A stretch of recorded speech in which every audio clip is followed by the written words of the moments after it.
Bientôt le départ est déjà comme un air de fête sur les pontons.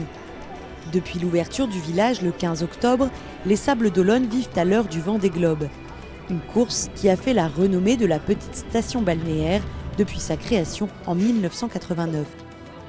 La Baule était connue, Royan était connu, les Sables d'Olonne, mais où est-ce que c'est les Sables d'Olonne où est-ce que c'est en Vendée, mais où est la Vendée d'ailleurs, hein? Donc l'effet notoriété est indiscutable.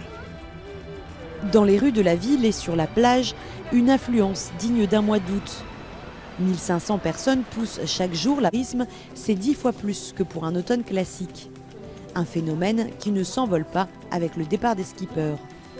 Il y a un effet Vendée Globe, effectivement.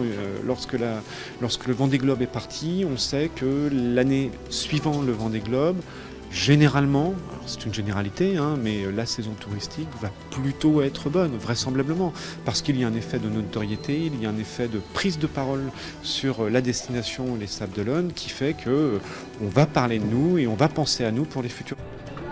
Pour les financeurs du Vendée Globe, collectivités et entreprises, l'opération est juteuse.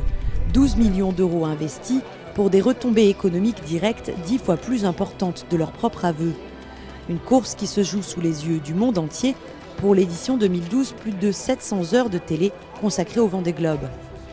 La publicité, entre guillemets, qui est faite depuis de nombreuses années autour de cette course, a sûrement des résonances très au-delà de la France et très au-delà de l'Europe, c'est évident. Cette année, l'arrivée de 10 nationalités avec la France nous fait penser qu'un certain nombre de skippers d'autres pays sont très intéressés par le Vendée Globe. Pour la première fois cette année, le Japon, les Pays-Bas, l'Irlande et la Nouvelle-Zélande seront représentés par des skippers. Côté spectateurs, 2 millions de personnes sont attendues autour des bateaux jusqu'au départ, le 6 novembre.